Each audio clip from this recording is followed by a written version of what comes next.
My friends Taylor from Doom to Fail. I'm super excited for this week's re-releases. We'll be releasing episode 10 in two parts, part 1 and part 2.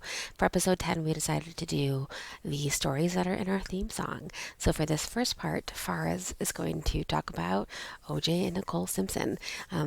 If you were there, you were there. And if you weren't, buckle up. It's crazy, and OJ Simpson's, still around and out of jail. So let us know what you think. Let us know your theories and your thoughts. And it's a truly American story of sports and murder and fame. So, yeah, I hope you enjoy. If you have any questions or any ideas for us, doomtofailpod@gmail.com. Please take a second to like us on Apple Podcasts. It means so much to us, and we appreciate you.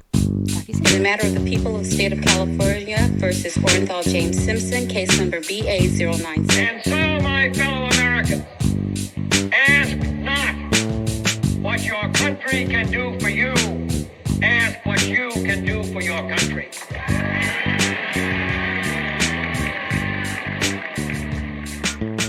Welcome to Doom to Fail, the podcast where me and Taylor seemingly keep missing each other in Dallas. I'm Farz. I'm joined here by Taylor. Hi, Taylor. How are you? I'm good. How are you? I'm tired. I just got to Dallas, God, I'm tired. and I missed you by a day, but here we are. But not on purpose. I was trying to get out Thursday night and super annoying. My plane got canceled really late. So luckily I have a friend that lives pretty close to the airport. So I went and stayed with her. I just got to her house at midnight and then slept on a air mattress and then left at 5 to go back to the airport. And I was on standby for an 8 o'clock flight back to California. And luckily I got on it. Otherwise I would have been there the rest of the day. That's awful. So, That's so bad. yeah. So I'm happy to be home. Yeah. That's good to hear. We are going to be doing, this is our 10th episode, which is a special 10th episode for us. Woohoo!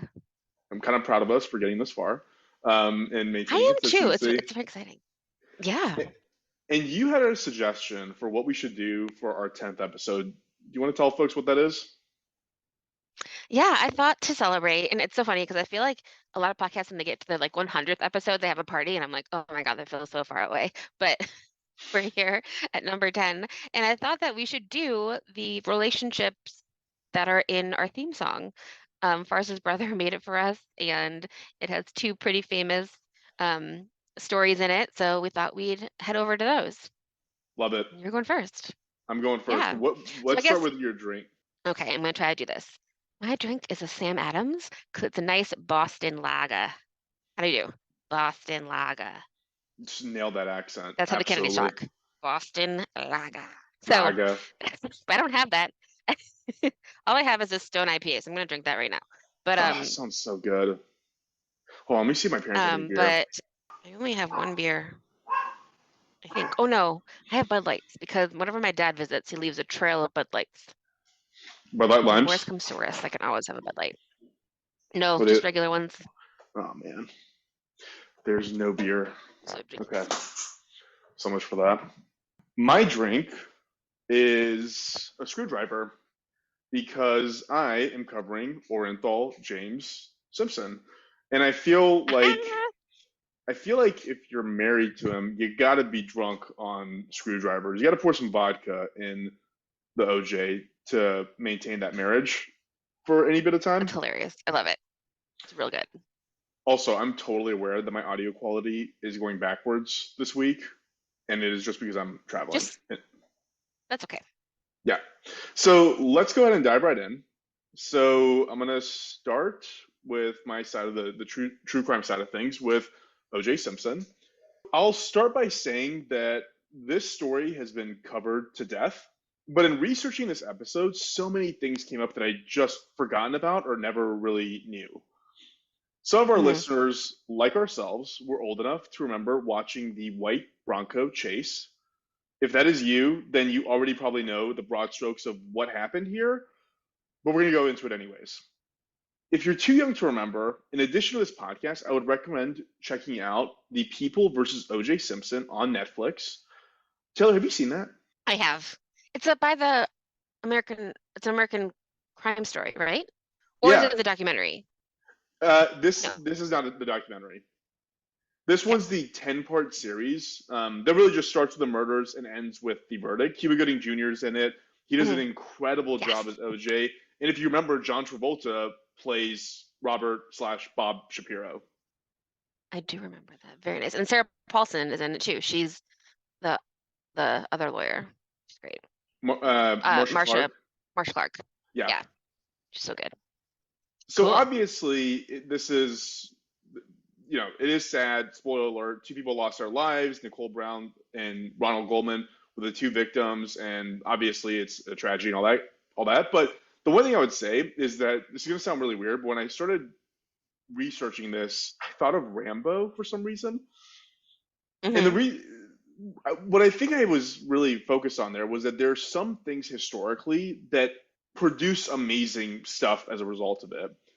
So, for Hmm. example, I was thinking about, I started going down this path of thinking about Vietnam and how Rambo, the character, is really a byproduct. Like, it wouldn't exist but for Vietnam. And then I started researching what are some other Hmm. things that were a byproduct of that war. And Hendrix, Zappa, Dylan, all of these amazing, iconic Hmm. musicians were completely influenced by that war. And circling back Can to I the bring in a topic hot of, take? yeah, Bob Dylan is terrible. His song lyrics are like a 5-year-old wrote them. Like it's like he rhymes words like bird, nerd, and then like that's it. That's it. He's like not. It's really, really bad. And I saw him in person like 15 years ago, and even then he was too old to be performing, and it was just like oh, geez. anyway, I believe it. unimpressed. I'm not like a fanboy of Bob Dylan. I will argue that Hendrix is amazing, but you didn't besmirch him, Yes, so we don't indeed, have to go indeed, into it. indeed. I said nothing about that. Yeah. Circling back to the topic of today within this event, I went on Amazon and I looked up the books category and searched for OJ Simpson. There were 16 books per page result returned by Amazon, and there were 39 pages. Oh my gosh, you said 16. I was like, there has to be more than 16, and there's like thousands more than 16. Oh my God, 624 hilarious. books on Amazon right now that you can read about the OJ Simpson trial. That doesn't include This is what I all feel like. the. Yeah, go ahead. No, I'm gonna say like this is what I feel like when people are like, "Oh, you're starting a podcast." Everyone has a podcast. I'm like, yeah, everyone also has a book about O.J. Simpson. Yeah. I mean, Ser- uh, no one's this listening, but this does not include anthologies. It just include OJ Simpson in it, like Spouse Killer, yeah, like all that. None of that other true crime stuff. That's not included in this. This is literally just about the trial. And actually, every character that we're going to discuss here has written at least one book on it, including the I'm sure. Yeah. prosecutors, the attorney, all of them. And then in addition to that, I went and found there were 20 songs written that reference the killings. There are five Mm. like shitty movies that came out immediately after this case became a thing, not including the Hmm. Netflix series I just mentioned or the three movies that OJ Simpson himself starred in and the TV prank show that he produced. So like, there's a ton of content that came out of this Hmm. case. One thing I read that isn't here that I didn't list here, but is 100% believe it, is that the night of the murder, somebody already started trying to sell the book rights to a publisher. The actual night that they found out that this happened, somebody tried to actually capitalize on it. Fuck yeah, good for that person. Because I know. Good for them too. I Yeah. mean, yeah. And one thing we can thank this case on is giving us the Kardashian family. Really, I'm not a I know. Kardashian. I don't really care. Sure, I'm happy for them. They're doing great. They're doing their own thing. Whatever. I'm sure people have feelings about it, but Whatever. Kim Kardashian's dad, her father Rob, was one of OJ's defense attorneys and a really really close friend of his. We'll get into like how close they actually ended up being. And he was also like hilariously played by David Schwimmer in the Netflix series. Oh He my just looked God. he just always, I don't know what it is about David Schwimmer, but he just always looks confused. He Oh played my gosh, him it was amazing. fantastic. Yeah. You Um, felt so bad for that man. who Rob? Yeah. Yeah. He was just so sad. He just like was like, this is my best friend. He couldn't have killed someone. And then he was like, I'm sure they intentionally did this, but they had him like with his kids and being like, it's more important to be a good person than to be rich. And of course, like after he died, his family like did their thing. So it's funny. don't you feel like that was editorialized just to like poke fun at the Kardashian Oh, family though? totally was. Okay. Absolutely. But it was hilarious. Yes. Yes. Yeah, so long story short is that there are millions of cultural touchstones that come out of this event. We're gonna just start by getting into the main characters here. Taylor, curious to know your take on this. So you would have been of an age. You watched this, right? Like I'm assuming you kept Yeah. up with this. Okay. Yeah. Was For sure. was OJ Simpson a name you would recognize before this happened? I only not as like anything else, and I don't know if it's before or after, but there's this movie that we used to watch when I was little with Annette Funicello from the Mickey Mouse Club where she's older, and it's called Back to the Beach, and it's like her and her family. Lori Loughlin is in it. It's like very bizarre. But I used to watch it all the time with my family, and in that movie, they're at the airport and they see OJ Simpson and they say, "Is that OJ Simpson?" But then they see he like runs and trips over a bunch of suitcases, and they're like, "Oh no, it can't be." That actually I sounds think that's familiar. like for I don't know. It's like a totally random cultural point, but so I might have known like of him because of that, or that, but like not like a lot. Like we weren't like Bills fans, so. Yeah, I might have been too young, but the name OJ Simpson meant absolutely nothing to me before this all happened. But apparently, Hmm. I mean, people treated this guy like a messiah almost. There's a funny story Oh that yeah. is debunked now about how James Cameron originally cast OJ as the Terminator in the movies. Hmm. Arnold Schwarzenegger has said that OJ wasn't believable as a killing machine, so they recast the role for him. All this Hmm. isn't true. So James Cameron actually has come out. It was relatively recently. I read an article that James Cameron came out and said, no, this was literally just one phone call. Some executive who was on the production company side of things called James Cameron and said, hey, we recommend you cast OJ in this role. Wasn't true, but obviously his name was big enough to where it's being batted around in Hollywood hallways to the likes of a James Cameron, right? So Yeah, that's he was worth like a something. cultural phenomenon. Yeah, yeah, He was like one of the first football like superstars because I feel like before there's like a lot of terrible stories about men who were like in football in the 60s who didn't get paid a lot in the NFL and now have terrible brain diseases or brain injuries. And people are like, oh, but you were in the NFL. And they're like, it wasn't like that. It wasn't like I was a superstar, all these endorsements. It was like kind of like a regular job, you know? yeah, So they didn't get yeah. paid this extraordinary amount. So he was like one of the first. I think he did all those Hertz endorsements, right? The Hertz cars. He was just like, I think maybe the first really, really, really famous one, especially the first black one. I think, like, as a black man being super uber famous. You are nailing everything here. That is a really good encapsulation. Again, I wasn't aware. No, no, I wasn't aware of any of like I. I'm gonna get into it, but like that was actually a really Okay, good way please to do. phrase it. So going back to the characters, the Got main it. characters of the story, we have Orenthal James Simpson, OJ himself, who was a former professional football player and an actor. We have Nicole Brown Simpson. She has no work history to speak of, really. Her and OJ met when she was a waitress at 18 years old. And we have Ronald Lyle Goldman, who was a waiter who had the misfortune of being friends with Nicole, or having some sort of relationship with her. Like we don't know, but whatever, doesn't matter, Hmm. right? Yeah, I agree. I'll start by saying I love football, but America's hero worship of football is kind of insane. Yeah. There is no doubt OJ was a phenomenal athlete, but this guy's hero status got him into and out of so many things that are completely closed off to normal human beings. Hmm. I mean, think about it. It's literally the reason why we know his name. I mean, murdering spouses is nothing new, and yet this guy has been Hmm. dominating the public consciousness for almost 30 years now. I'm gonna go. I'm gonna list off OJ's achievements, not because they're meaningful to me or probably really the listeners either, but it helps paint a picture of just how respected this guy was at that time.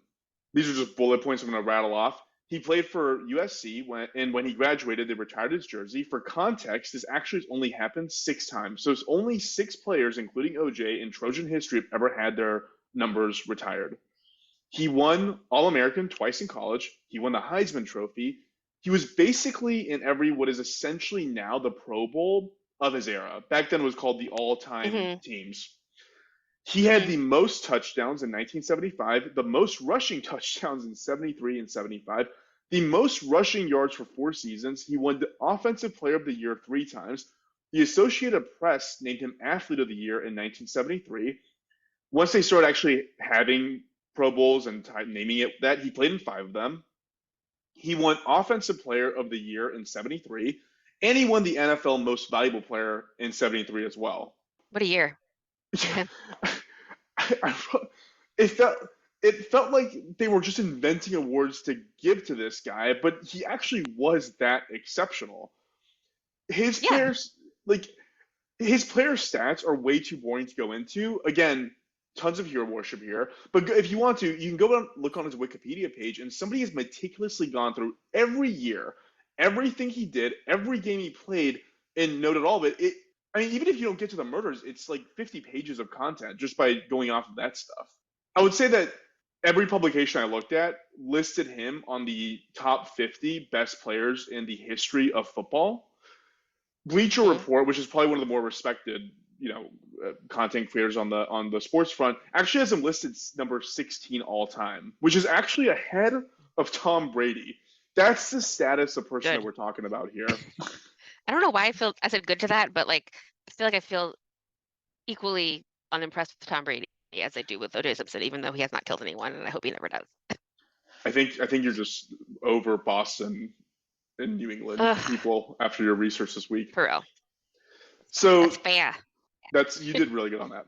That's enough of his NFL stats. OJ always also had a passion for acting. He actually started doing bit parts in shows while he was still in college at USC. His most famous roles were obviously the Naked Gun movies, which are amazing. People should go watch those. He also hosted SNL. He was a commentator for the NFL on NBC, and as you had actually mentioned earlier, he was also a spokesperson for Hertz, the rental car company. OJ was actually kind of shrewd when it comes to business. He knew exactly what you just said, Taylor. He knew he had the it factor that had evaded black athletes for most of sports history. White America saw OJ as just this non-threatening, very affable, good-looking, charming guy. Ironically, he never had scandals. And like I said before, he literally won every single award that existed. Totally. So he had a ton of endorsement deals. He had allocated resources from his football, time that he was making money doing football, to buying hotels, buying restaurants. Outside of football, he was making about $1 million per year, which converted to today's money is about $2.1 million. That's away from football. That is literally just endorsements, side hustle businesses that he had. Like I said, OJ and Nicole met and started dating when she was 18, and he was actually still married to a woman named Marguerite, whom she had 3 kids with. 2 years later, in 1979, OJ and Marguerite divorced, and he would eventually marry Nicole in 1985. So by my count, that puts Nicole at 26 and him at 37 years old. When they get married? Yeah.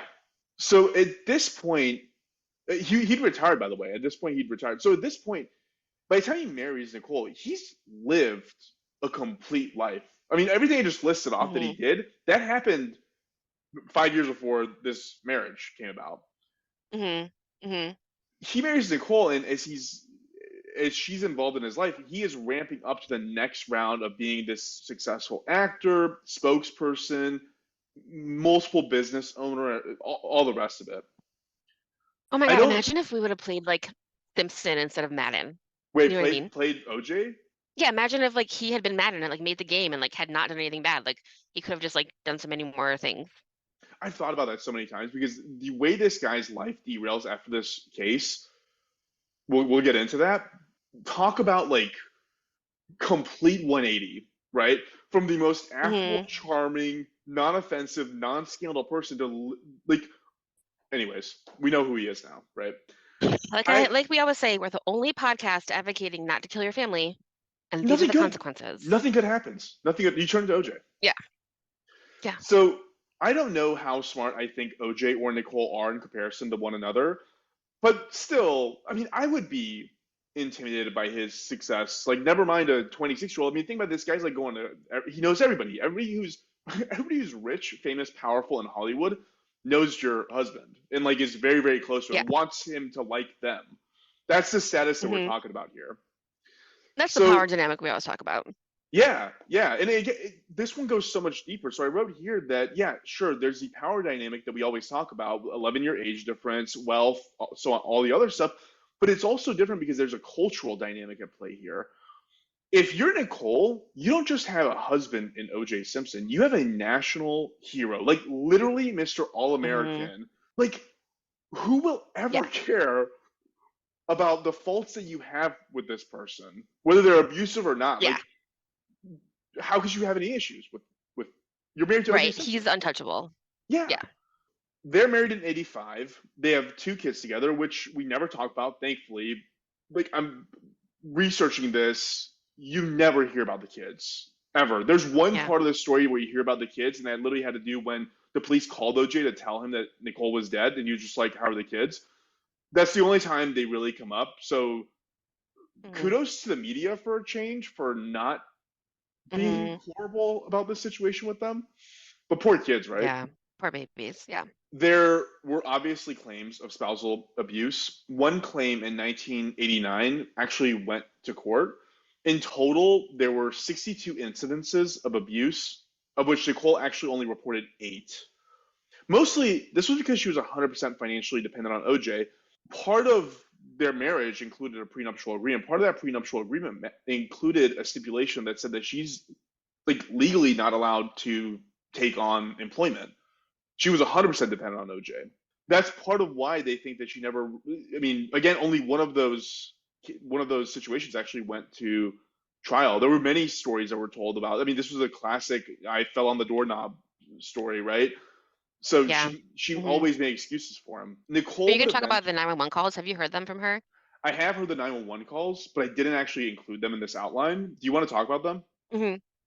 Well, just the one that I heard is he was like beating her up and she was calling the police and she'd called them probably several times and she like told them her address and they were like, she's like, my husband, like he's hitting me. And they were like, who's your husband? And she was like, you know who it is. It's OJ Simpson. She was very like, you know who this is. Like, Yeah. stop trying to like make me say it. She's like, he's not on, like, stop making him untouchable. Like, you know who it is.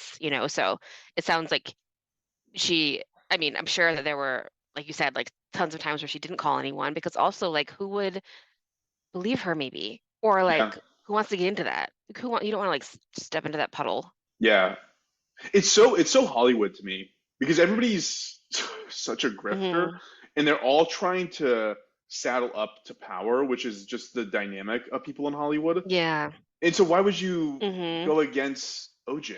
Like that's, I mean, outside of moral obligations, obviously, but to Nicole's credit, she did finally file for divorce. She cited irreconcilable differences. They apparently tried getting back together. That obviously didn't work out, and the divorce was finalized somewhere in 1992.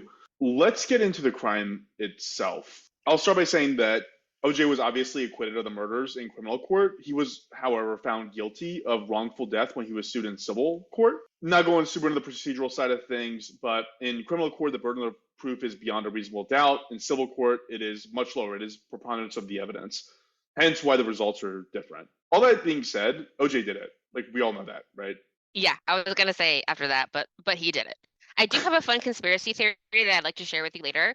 But no, he 100% did it. Yeah, Correct. I'm calling that an indisputable fact. Yes. So on June 12th of 1994, this would be 2 years after the divorce, OJ and Nicole attended the recital of their daughter, after which they parted ways. Nicole went to a restaurant with her family, a restaurant where Ronald Goldman was a waiter. Side note, Hmm. I kind of hate how much I love the characters here. This is such an LA story. I'm bringing that up because as I researched this, I remembered Kato Kalin. Do you remember him? I was just thinking, I was like, characters. I was like, Kato. Yes. Oh my God, totally. He's incredible. He He's was incredible. he lived in OJ's like guest house, some burnt out actor.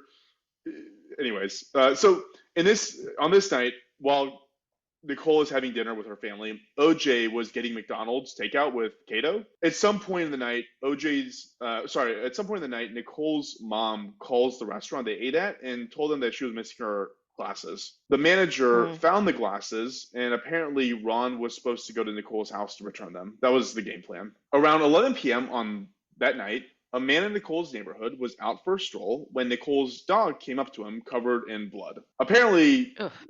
yeah, apparently this guy didn't find that suspicious. He just like walked home and the dog followed him. Eventually, one of the neighbors, some couple said, "Hey, I'll take the dog in." The guy didn't want to hold on to it. They knew it was Nicole's, and then they went back to the house to Nicole's place to return the dog, and that's when they discovered her body. So she had been stabbed to death. Apparently, she was nearly decapitated. It was a pretty I gruesome ugh. scene. Yeah, that's Yeah. what I heard. Yikes. Ron's body was found nearby and had also been stabbed multiple times. It was assumed that OJ was killing Nicole when Ron showed up, and he took Ron out basically to avoid witnesses. At the scene, police found a blue cap and a leather glove, which will come up very famously later on. The night all this went down, OJ was actually supposed to be flying to Chicago to meet with Hertz executives. A limo driver arrived at his house and waited for him until sometime around 10:40 p.m. or so to take him to the airport. Apparently, the limo driver stated that he loaded four pieces of luggage in the car, but OJ only flew with three. So the assumption was that he went to LAX and he took a piece of luggage with him that had incriminating evidence and just disposed of it there in the public bins. Police Wow. call OJ in Chicago the next day to tell him about Nicole's death. He sounded upset, but like I said, he was mostly disinterested, according to what's been Why? reported. First, is that normal? Like, if would someone call like your ex-wife if you were murdered? No, right? That is weird. Like, why would they call him? Like, I just think probably just because he's famous, I guess, and they wanted to talk to OJ Simpson. But like, that feels really weird. I feel like why would you call someone's ex if they were murdered? You would call like anyone else. I don't Well, know. what I can guess is that the kids were in the house when she was killed, and so maybe, Oh, yeah, yeah, yeah. As a parent, okay, that makes sense because he was yeah, the parent and the poor kids. Oh, poor babies. Okay, yeah, that's the only thing I that can makes sense. Yeah. figure. They ended up asking him to come in for questioning, which he did, and he was caught immediately lying. Immediately, like the first thing coming out of his mouth, he like, he's such a dope. Well, also, I think that he's also probably like in shock about what he did, maybe to an extent.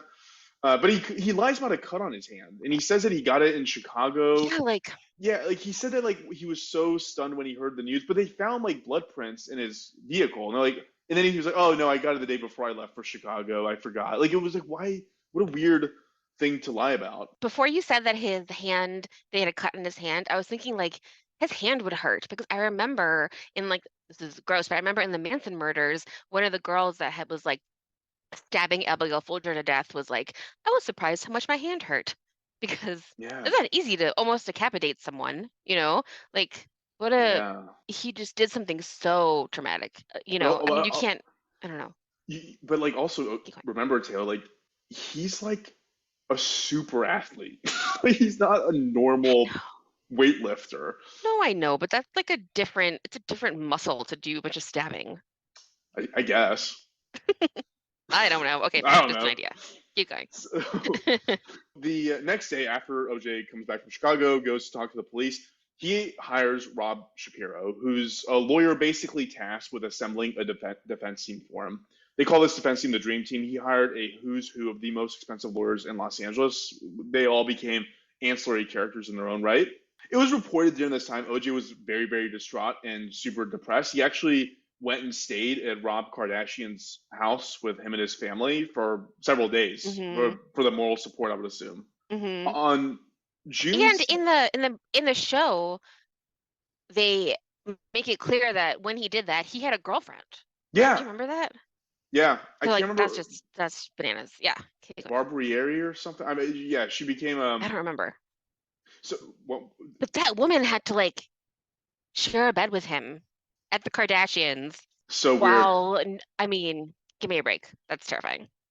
There was one piece of this which like OJ apparently had a bunch of naked pictures of this girlfriend up at his house, and the jury went to his house to like look at the scene of him being at the house or whatever, and apparently Johnny Cochran and Rob Kardashian went to the house and replaced all the naked pictures of this woman that he was dating with like what was it? It was who's that artist that's Norman Rockwell. They replaced all these naked pictures Yeah, right. with Norman Rockwell paintings. It's so funny. On June 17th, the LAPD concludes that they have enough and they ask OJ to surrender himself. They ask him to surrender himself. Like, that's what we're talking about here. Hmm. Nobody else would this happen Right. to. They would go get him. Yes. Yeah. This actually is like a huge part of the Netflix series is like this saga of getting OJ to the police station. The police tell Shapiro this, who then relayed this to OJ. At this point, formal murder charges have been filed by the state. Somehow, I don't know. Maybe it's the fame, maybe it's really good lawyering, but his lawyers keep delaying him going to the police station to surrender himself, up to a point. Hmm. The LAPD eventually has enough, and they just go to the Kardashian house to arrest him. They're like, "This is enough." Finally, Hmm. by this point, OJ and his friend and former teammate Al Cowlings, who we'll refer to here going forward as AC, had apparently disappeared from the Kardashian house, and an APB was put out for both of them for their arrest as fugitives. Hours after the disappearance, Rob finds a suicide letter from OJ, which, okay, like, I get it, suicide sucks. This one was so woe is me. Like, it's the ramblings of somebody incredibly privileged and not understanding how badly he fucked everything up. He just really Hmm. felt sorry for himself. Going to the Bronco chase, the famous Bronco chase, this was such a big deal if you were old enough to remember this. Hmm. They This I interrupted, remember for sure. yeah, like the details of it, like rereading, I was like, oh my, I can't believe this. They interrupted an NBA Finals game just to air this. Oh I my remember gosh. when this happened, my parents were having a party at our house, and everybody literally stopped everything to go watch this chase. And it also reminded me of, like, again, how LA this is. I mean, you remember this when you lived in LA. Like, it was a pastime to watch car chases. It was just like, it Oh happened yeah. so Oh my gosh. frequently. There's so many. That's Yeah, really funny. I just someone at my office, we were talking about it recently, and she was born that day in Inglewood, and I was just like, "Oh my God, your mom must have been like, what are the doctors doing? They're not here yeah. helping me, you know?" Yeah, that's wild. There are so many details here. Some of the fun ones are that what the way they got to OJ during this car chase was they would have all these people go on the news and start talking like they're talking to OJ, but it's being broadcast across the entire country, right? They would have Oh his gosh. coaches, all these famous friends he had, these former famous teammates and players. All of them would go on Mm-hmm. news shows and literally be talking to OJ on the radio. That's so funny. Apparently he had a gun on him as well. AC calls this out and says, "Hey, he's got a gun." He was basically sitting in the back seat. He was wailing about Nicole, about how he's ruined his life.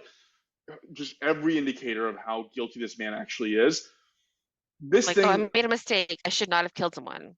Yeah, Kind of basically shit. that. So this thing drags on for hours. Apparently, the police helicopter had to stop and go back and refuel. Like, that's how long this was taking on. But this wasn't like a high speed thing. It was just like this meandering around the It was 101, the so 110. slow. Yeah, it totally Yeah. was.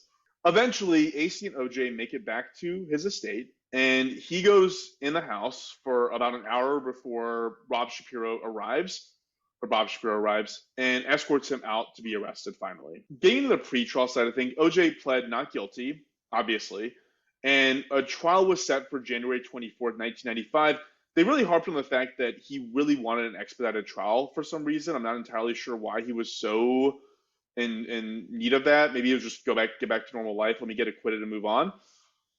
I love Hmm. how literally everyone in this trial became their own celebrities just by Oh association. yeah.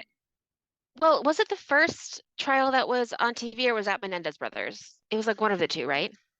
So I thought the McMartin thing was first, This wasn't the, it? the preschool?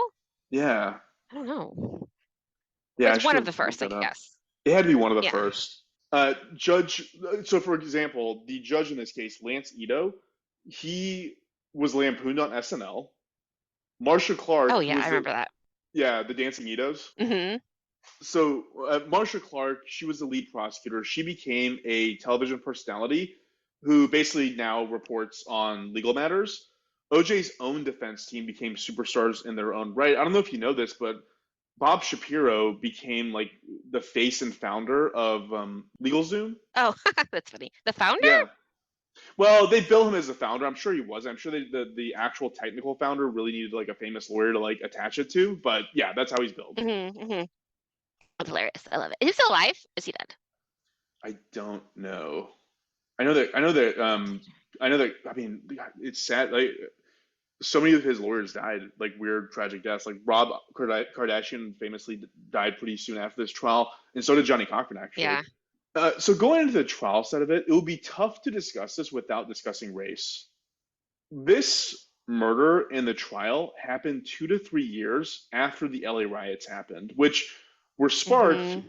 by the LAPD beating the shit out of a black man named Rodney King. Mm-hmm. Obviously, things like this, like the LA riot, don't happen overnight. This was a powder keg just waiting to explode. For years, Mm-hmm. it was obvious that racial tensions in LA were on the rise, and the police just weren't helping anything. There's video of Rodney King's beating that everyone saw, and this is the part that Mm-hmm. I didn't remember that came up as I was doing the research, but the officers who were responsible were tried, and the jury was mostly white, and they were all acquitted. So that's actually what started Yeah. the riots, which I didn't actually remember any of this.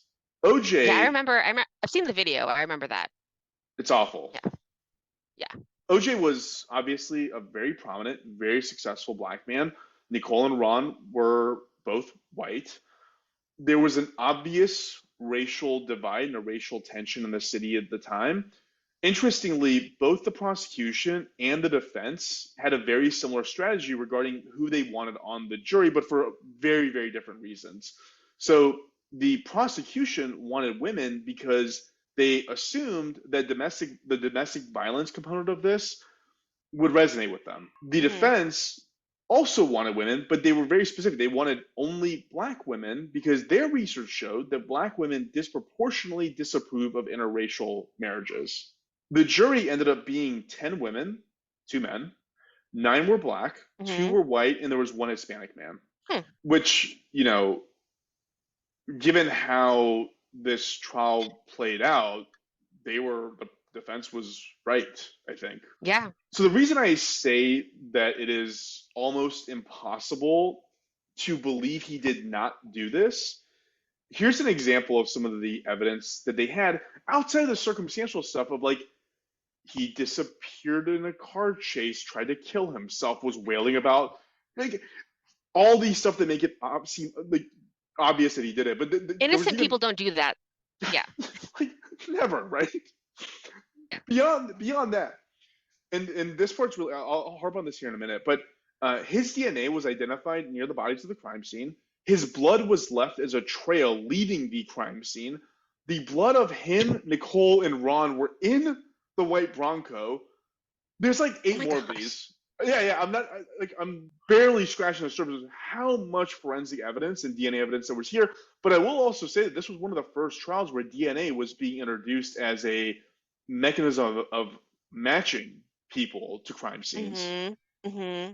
So there's a part of me that thinks that, well, maybe the jury just wasn't properly educated on how rare it is to have mistaken DNA evidence in this Mm-hmm. Well, it was situation. so new. It was so new. Yeah, I feel like now I've seen like 7,000 episodes of Bones where I'm like, oh, the DNA is like the hard truth, you know? But if we hadn't really heard of it yet. that's true. And then I also wrote down that this is a jury pool of citizens who regularly see the police just doing messed up things to prove minorities guilty, right? Yeah, So that's true. Mm-hmm. yeah, so maybe they were educated on this, and they still dismiss it. It's like I'm not gonna believe the cops that like And isn't there like a really racist cop involved in this? I mean, we're gonna get to him. We're gonna get to him. okay, like more racist than most. Yeah. He Okay. was phenomenally racist. Yes, Right. we A will do standout it. among the police. Yes. I think it's like the next paragraph or 2 paragraphs from here. Okay. Okay. So this argument about the police doing shady things is actually the route the defense took themselves. They said the LAPD Mm-hmm. basically botched this either deliberately or accidentally. Mm-hmm. there's a ton of back and forth on this. I read all of this stuff, and if we went over it point by point, you'd literally just pass out listening to this. There I do was think that you should start a judicial procedures podcast. there's I know parts of you it want that's to. interest. There's parts of it that's like, yeah, I am kind of a nerd when it comes to that stuff. But I think I'm rare in that way. But in this case, there was issues with how they preserved the DNA evidence. There were discrepancies on how much blood there was, where it was, when it was there. There are claims of mishandling evidence. Yada. This drones on. Basically, the defense poked holes in Mhm. every part of the prosecution's case. I mean, frankly, because they could afford to do so. Most people don't have that luxury, right? Like you come up with a theory and then you try and argue that theory to counter the prosecution. In this case, they had however much money they needed. So they could literally just spend all their time finding ways to poke holes in everything, hiring every expert they could to poke holes in every detail of the prosecution's case. Farz, I just looked it up when I was looking up. So Robert Shapiro is still alive. I just looked it up. He's 80 years old. But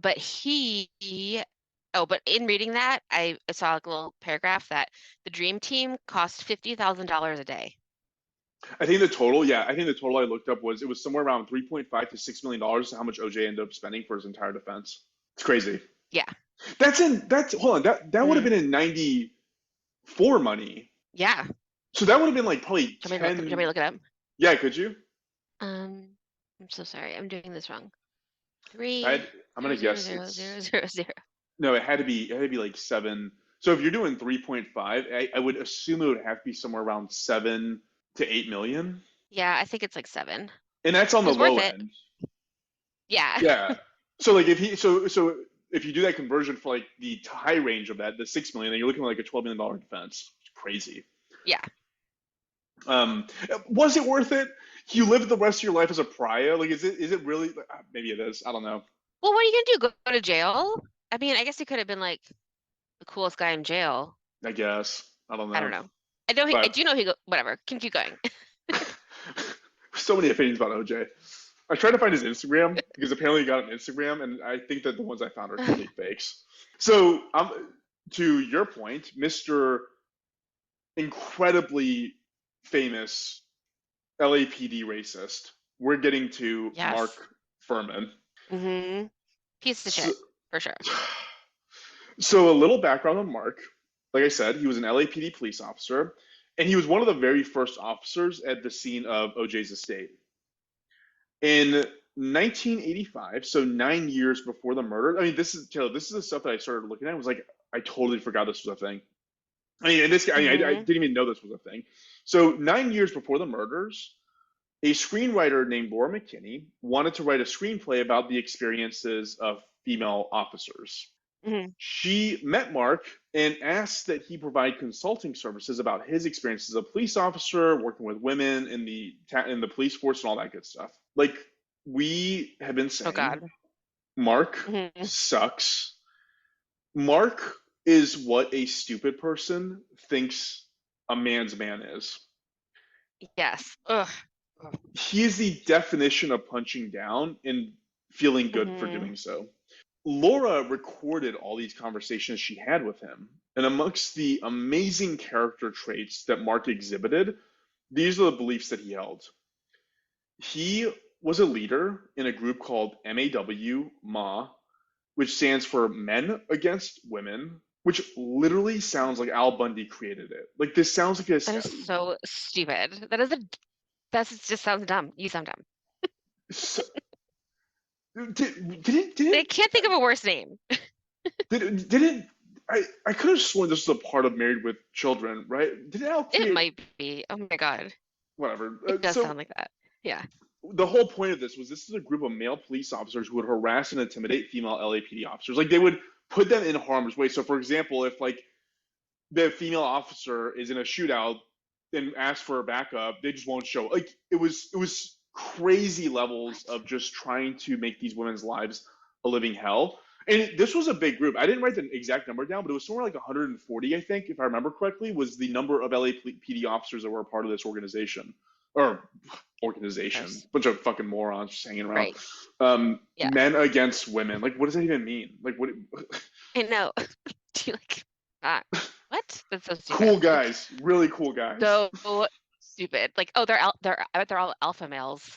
Such What assholes. idiots. Keep going. So he obviously said a ton of misogynistic things on these tapes, and I won't go into them except one thing, which was he was quoted as saying, "You've got to be able to shoot people, be people beyond recognition, and go home and hug your little kids.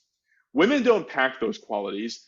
Which, good. You shouldn't think that Yeah, beating someone beyond 100%. recognition is a good thing. Like, why? You're an Why are you officer. doing Like, that?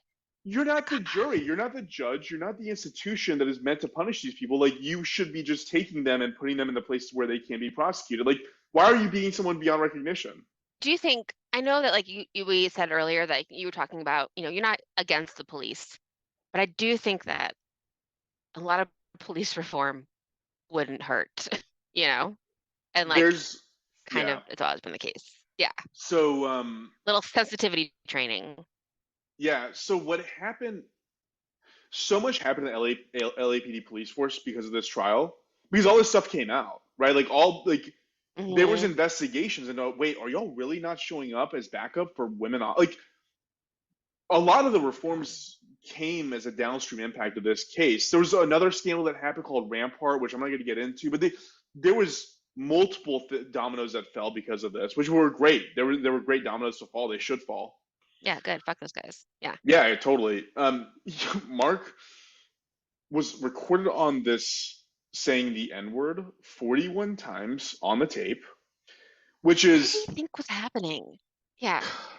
this is actually really important. This is a critical part of this case, and it comes up later on in the trial because Mark is asked if he has ever said that word, and he testifies, he perjures himself, saying no, he hasn't. So this is going to come up later on, and is a big part of the defense's case, actually. Again, the reason why all this is relevant is because of the crime scene where they found Nicole and Ron's body. There was a bloody glove that was also found there. At OJ's Hmm. estate, there was another pair that was found by Mark. The defense states that Mark planted the glove because of his racial animus. That's why all this kind of ties together, right? Hmm.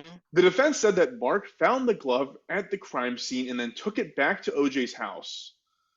So we've concluded here that Mark sucks, right, Taylor? He's not smart enough to do that, right? That's what I'm getting at. Like, as shitty of Yeah. a human as he is, this almost certainly did not happen.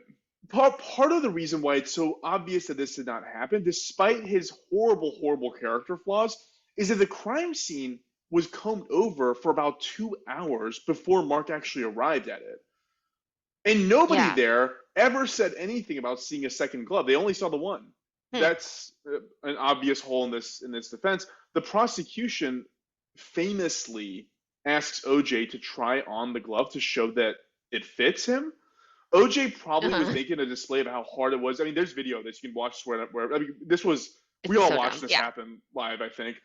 But part of the glove basically is too small to fit him. But part of the assumption is that he had arthritis, which makes your joints flare up, Yeah. and that part of the medication for it is an anti-inflammatory, which he had stopped taking, so that his joints would flare up, expand in size, and make it difficult to put the gloves on easily. Like, realistically, it could have been the fact that the gloves had been completely soaked in blood, the fact that they'd been Right. Is there frozen.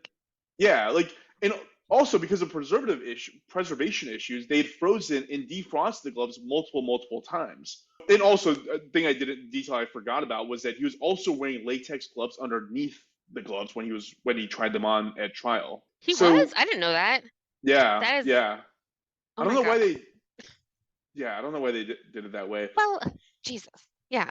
One thing I didn't know until after researching this was they also brought in a brand new pair of these gloves, the same size gloves, to have him try them on, and they fit perfectly. But nobody remembers that, right? Um, What? yeah. That's ridiculous. I didn't know that. And I didn't know like, what? Well, that is suspicious, S- One for fuck's sake. Yeah, so one of my favorite parts about this, which again I didn't write this down, but it was I admire his attorneys so much because they're like schoolyard kids. Oh Apparently, my they've been planning this. They didn't want to be the ones that call OJ up to try on the gloves. They wanted the prosecution to do it to make them look foolish. Because they had God. Mm-hmm. assumed that because of the blood, because of the freezing and defrosting, because they literally he didn't take his arthritis medicine, they knew it wasn't gonna fit right. And so apparently, Right. while they're in the middle of like the trial, they're basically goading the prosecution, saying, "Yeah, if you're so confident, tell them to try the gloves on. Go ahead, do it. You're so sure." Like it was like schoolyard tactics. Exactly. Like get them. Oh my God. And yeah, this is another part of it that I actually really loved was again they were so good at the psychology of litigation, which is like its own separate like Mm-hmm. area of study. They mind fucked Marsha Clark and Chris Darden, the co-chair, the co-prosecution, during closing arguments, which Chris Darden is the one who did on the prosecution side. This is a Mm-hmm. time for each side to tell their story because at this point you've heard so much about like DNA enzyme this and expert that. Like Mm-hmm. you've glossed over so much. This is a time when you can kind of wrap it up into this really nice, clean package, and like it's theater. Right. Like that's really what it's meant to be. OJ's lawyers, during the closing argument of the prosecution, objected 71 times. Oh my God. 69 of these were overruled. They were just trying to mess up the flow because this guy's trying. Oh, He's been 100%. yeah, he was trying. He probably sat there in front of his like mirror and practiced all his gestations and movements of the hands and all that. And they were just like objection. And you just stop. Okay, now we gotta Just to be answer this. jerks. Yeah, just be jerk. So at one point, Wow. Judge Ito threatened to hold the defense in contempt if they kept doing it, which is like a huge. That's kind of like the last straw, right? Like it's Yeah. incredible. Johnny Cochran, who was the lead counsel for OJ, he made this whole thing about race and racism of the Mm-hmm. LAPD. He Mm-hmm. compared Mark Furman to Adolf Hitler. And I think Mm-hmm. the best part of all of this is that he offered literally zero proof of a cover up.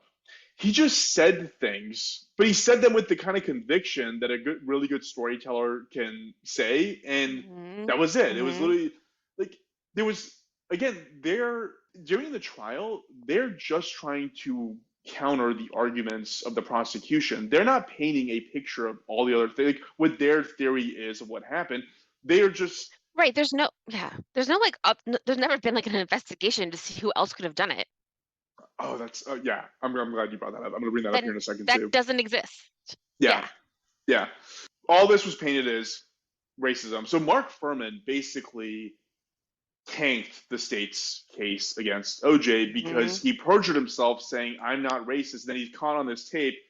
So that's it really. And Yeah. frankly, because 2 years prior, all these people again think about the makeup of the jury. All these people saw the LA riots happening, and they framed all in the Rodney King beating and everything else that went on with the LAPD. It's like they were Mm-hmm. ripe for this story to resonate with them. To again remind everyone how big of a deal this was, Bill Clinton, who was president at the time of this trial, he was being updated regularly about the jury deliberations because he Mm-hmm. was ready to deploy the National Guard if another Yeah. riot were to break out. That makes So sense. the jury Yeah. deliberated for 4 hours, and obviously, like I said up at the top, they returned a verdict of acquittal. One of the jurors did the Black Panther fist raise thing at OJ when the verdict was read, further illustrating just how much race played a factor in all of this. Mm-hmm. Mm-hmm. It's interesting because there's again one of the 50,000 documentaries that were made about this case. That guy, the guy who did the Black Panther, the juror who did that, he was in a documentary about the case in 2016. He came out in that documentary saying, on retrospect, he should have voted for guilt. So that's where yeah, it's like, man, Hot take. Thank you, you sir. are, what are you like? You're 22 years too late. But yeah, Oh my good God. point. That's hilarious. Driving the point even further, 75% of white America thought that he was guilty. 70% of African Americans thought that he was innocent. It's worth noting that the numbers narrowed since then. So in 2016, again, another poll was taken where 57% of African Americans think that he is actually guilty. So that Yeah. swayed I further think in it that was direction. just there was so much tension. Yeah, definitely. That is mostly it. What followed was a string of other legal and financial battles. OJ was sued by Fred Goldman, who is Ron's incredibly mustachioed father, and he Ugh, lost okay. a $33 million judgment because, again, it was a wrongful death. Like, it was a different burden of proof, and he lost that. He went on Yeah. to try and publish a book called If I Did It, which the Goldman family sued him over. They later published the book, but reduced the if part to such tiny font that the actual print of the cover read "I did it." In What? 2008, yeah, in 2008, he was sentenced to 33 years in prison for breaking into the hotel room of a sports memorabilia collector and stealing a bunch of stuff, which admittedly it was like his stuff. It was OJ Simpson memorabilia, not that he owned it, but he was found guilty of armed robbery and kidnapping. He ultimately served 9 years in prison and then was paroled in 2017.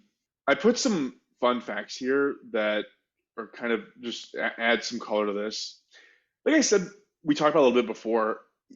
Man, this guy was such a different human before this happened and such a different person after it happened.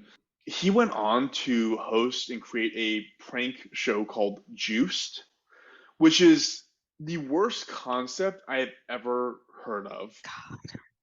It thankfully died a quiet death after just one episode, but basically it was like a pranked style reality show where things happen to people and then OJ jumps out and says, "You got juiced." And it's like, Oh my God, I hate prank shows. They're so stupid, and also that is so dumb.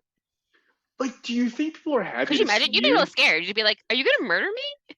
You'd be terrified. Like, Yes. he, OJ Simpson jumps out of nowhere and it's like he's laughing and he's still like a huge dude and it's like what's going on? Like like should I be That's so funny. doing No, that'd be so real. You'd be real confused. so thankfully that died quietly. The LAPD later on refused to reopen the case. The police chief came out at the time and said, quote, "The acquittal doesn't mean there's another murderer."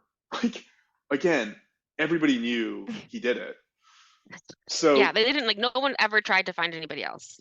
yeah, exactly. I There's another fun fact that I wrote down here around one of my absolute all-time favorite comedians ever. I learned about this after his death recently. I think it was maybe a year or two ago that it happened. But Norm Macdonald, are you familiar with Norm Macdonald, Taylor? I knew you were gonna say Norm Macdonald. Keep going. Did you? Okay. I So don't know the for those, joke, but I knew that he'd be the person that you're talking about. Keep yeah, going. totally. So if you're unfamiliar with him, he is this hilarious deadpan comic who rose to fame on SNL in the 1990s. I would describe his comedy as kind of the embodiment of just really not giving a shit about consequences. Norm anchored the joke news show on SNL called Weekend Updates. He was apparently told by executives at NBC, who's the company that produces SNL, to stop making jokes about OJ. This exec named Don Ohlmeyer was apparently super close friends with OJ, and all these Mhm. jokes were written by Norm himself and one writer on SNL called Jim Downey. Jim was actually fired outright, and Norm was fired from doing the weekend anchor role. He was still on SNL, but he very shortly had to leave that as well. I watched all these segments he did. It's totally worth a YouTube visit. Not because I think making fun of OJ is particularly funny or that, or any of that. It's more like you watch him knowingly sink his career with this grin on his face and just being like, guys, this is looter. You know what it reminded me of was even at NBC, the executives there are trying to protect this guy. And there Yeah. was something indignant about Norm Macdonald's attitude that was like, I don't even think he was doing it for the comedy. I think he was doing it for like, this is insane. Why are we trying to treat this guy with any sort of reverence? I rem I remember right after, I don't know if it was him or if it was someone else, but on Weekend Update, they did the thing with like the picture of OJ and they said, well, it's still murder is legal in California. That's the yeah, joke I remember. Yeah, I wrote I wrote one of these down because so he would deliberately interject it in just total non sequitur ways. Again, just pointing out the lunacy of why are we trying to protect this guy. He did a segment on Charles and Diana's divorce, which was going on at this time, and Wow. he threw this graphic up that was like, and Charles wrote a book about it, and this picture of Charles in the book cover read, "Of course OJ did it. Come on." Like it just has nothing. Like he's talking about Diana and Charles, but he made it a point Yeah. to do this. And yeah, I just thought that was absolutely fantastic. Kind of like speaking truth to power in a way that nobody did to Hmm. OJ Simpson. So yeah, Yeah. goes to Norm Macdonald. But that's my story. Wow. Wow.